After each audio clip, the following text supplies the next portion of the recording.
জয় ভীম। আজ 14ই এপ্রিল। ঠিক 1891 সালের এমনই দিনে মধ্যপ্রদেশের মৌ শহরে জন্ম নিল একটি ছোট্ট শিশু। নাম তার ভীমরাও রামজি আম্বেদকর।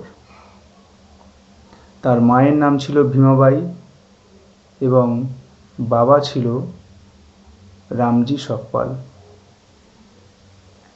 তিনি ছিলেন মানবতাবাদের অক্লান্ত পথিক এবং আমাদের এই ভারতবর্ষে যারা শোষিত, অত্যাচারিত, লাঞ্ছিত, অবহেলিত, তাদের কাছে তিনি ছিলেন এক মুক্তিদূত, মুক্তি দিশারি। তিনি ছোটবেলা থেকেই আমাদের যে সামাজিক যে কাঠামো, সেই কাঠামো অনুযায়ী, ধর্মীয় অনুশাসন অনুযায়ী তাঁর বাল্যকাল, তাঁর স্কুল জীবন, কলেজ জীবন, বিশ্ববিদ্যালয় জীবন, বিভিন্ন জায়গাতে তিনি নানান রকম সামাজিক নিপীড়ন, বঞ্চনা, লাঞ্ছনা তিনি সহ্য করেছিলেন। এমনকি তাঁর পরবর্তী চাকুরি জীবনেও সেই অবহেলা, লাঞ্ছনা, গঞ্জনা এগুলো আমরা দেখতে পাই। ইনি ছিলেন ভারত রাষ্ট্র নির্মাতা তথা আমাদের ভারতীয় সংবিধানের রূপকার। আজকের আমরা এই যে এত আরামপ্রিয় জীবন উপভোগ করছি, সুন্দর একটা লাইফস্টাইল লিড করতে পারছি, এর পিছনে অবদান আছে বাবা সাহেবের।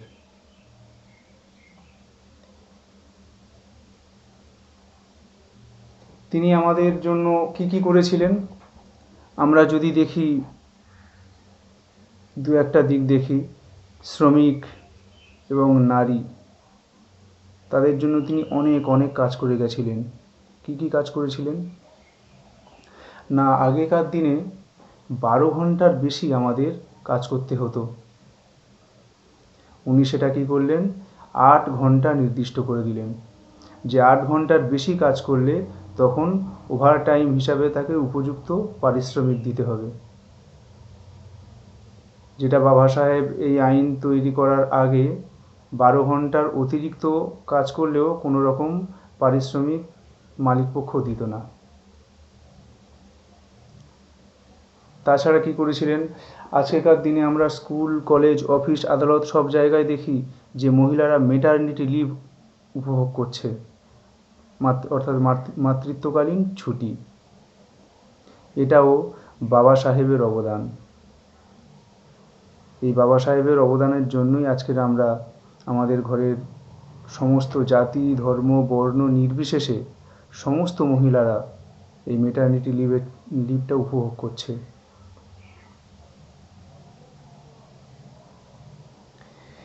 তো দেখে নিই আমরা উনি কি কি কাজ করেছিলেন শ্রমিক এবং মহিলাদের জন্য। না, 1942 থেকে 1946 সাল পর্যন্ত তিনি ছিলেন ব্রিটিশ সরকারের পিরিয়ডে, উনি ছিলেন শ্রমমন্ত্রী। তো সেই শ্রমমন্ত্রী থাকাকালীন তিনি কি কি করেছিলেন না, শ্রমিকদের জন্য স্বাস্থ্য বীমা চালু করেছেন। এছাড়া কি, পৃথিবীর মধ্যে প্রথম ভারতবর্ষে মহিলা কর্মীদের জন্য তিনি সবেতন মাতৃত্বকালীন ছুটির ব্যবস্থা করেন। সমকাজে সমবেতন এই আইনটা তিনি তৈরি করেছিলেন। এর আগে মহিলারা পুরুষদের অর্ধেক মাইনে পেত। ধরি যদি পুরুষরা 100 টাকা মাইনে পায়, সেখানে মহিলারা পেত মাত্র 50 টাকা। তিনি সেটা করলেন কি, যে না, সমকাজে সমবেতন এটা দিতে হবে মালিকপক্ষকে। এছাড়া করেছিলেন শিশু শ্রমিক রদ। এই রদ করার জন্য তিনি আইন প্রণয়ন করেছেন। এবং শ্রমিকদের সবেতন ছুটি এটাও প্রণয়ন করেছিলেন। ভারতের সর্বপ্রথম এমপ্লয়মেন্ট এক্সচেঞ্জ এটা তিনি প্রতিষ্ঠা করেছিলেন। এছাড়া শ্রমিকদের বিনা পয়সায় চিকিৎসার জন্য ইএসআই হসপিটাল তিনি প্রতিষ্ঠা করেছিলেন। এছাড়া দেখি আমরা সংবিধান রচনার মাধ্যমে তিনি শ্রমিকদের কী কী অধিকারের কথা লিপিবদ্ধ করেছিলেন, কোন কোন ধারায়। সংবিধানের ধারাগুলি হলো 43, 43-এর এ, 47, 48, 271, 276, 281 এবং 302 নম্বর ধারায়। এই ধারাগুলিতে তিনি কৃষক এবং শ্রমিকদের জন্য নানান রকম অধিকার লিপিবদ্ধ করেছেন। তাছাড়া কি না, কৃষি জমিতে সরাসরি কৃষকের অধিকার প্রতিষ্ঠা করেছিলেন। চাষের ক্ষেত্রে সরকারি ভর্তুকি ও সরকারি লোনের ব্যবস্থা করেছিলেন। এছাড়া চাষের ক্ষেত্রে আরও করেছিলেন সেচ ব্যবস্থার প্রবর্তন। ফসলের সঠিক ন্যায্য দাম পেতে সরকারের সমস্ত রকম ব্যবস্থা গ্রহণ করা, এটাও বাবা সাহেবের অবদান। প্রাকৃতিক দুর্যোগে ফসলের ক্ষতি হলে সরকারকে ক্ষতিপূরণের ব্যবস্থা করতে হবে। তাই দেখতে পাই যে ভারতবর্ষের শ্রমিকরা যাবতীয় যা কিছু অধিকার বর্তমানে ভোগ করছে, এটা সম্পূর্ণরূপে বাবা সাহেবের নিরন্তর নিরলস সংগ্রাম, এই সংগ্রামের ফলেই এখানকার ভারতবর্ষের শ্রমিকরা বর্তমান দিনে সুযোগ সুবিধাটুকু ভোগ করছে। বাবা সাহেব কে ছিলেন? না, তিনি ছিলেন বিশ্বের 6জন যে জ্ঞানী ব্যক্তি, তাদের মধ্যে একজন অন্যতম জ্ঞানী ব্যক্তি হলেন বাবা সাহেব ডক্টর ভীমরাও রামজি আম্বেদকর।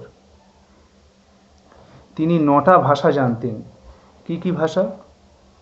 পালি, সংস্কৃত, মারাঠি, ইংরাজি, ফার্সি, হিন্দি, গুজরাটি, জার্মানি, ফ্রান্স। এবং যার কাছে ছিল কি 32টা ডিগ্রি। তিনি BA, MA, MSc, PhD, DSc, এতগুলো ডিগ্রি তিনি সমস্ত অর্জন করেছিলেন। পিএইচডি ডিগ্রি কোথা থেকে অর্জন করছেন? কলম্বিয়া বিশ্ববিদ্যালয় থেকে।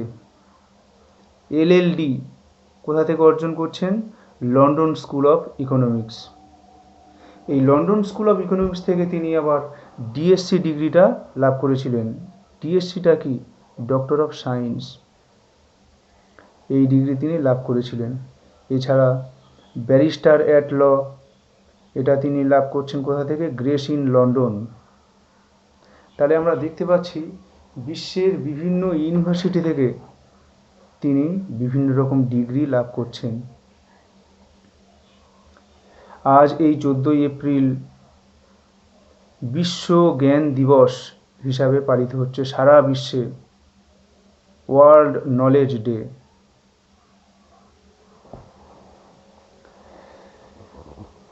তিনি নারীদের উন্নতিতে কি কি করেছিলেন? এই যে নারীদের জন্য মেটারনিটি লিভ তো তিনি করেইছিলেন, মাতৃত্বকালীন ছুটি, সমকাজে সমবেতন।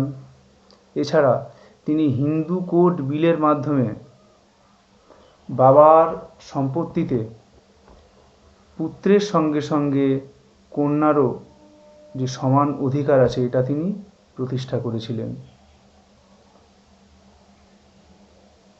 আর কি করেছিলেন? না, বিবাহ বিচ্ছেদের যে অধিকার এবং পুনরায় যে বিবাহ করা, এইসব ক্ষেত্রে বাবা সাহেবের অবদান অসামান্য। তাহলে দেখতে পাচ্ছি কি তিনি নারী এবং শ্রমিক সারা ভারতবর্ষের মানে জাতি, ধর্ম, বর্ণ নির্বিশেষে তিনি এটা ভেবে গেছিলেন এবং সেটা সংবিধানে লিপিবদ্ধ করে গেছিলেন। এগুলো আমাদের সাংবিধানিক অধিকার। এই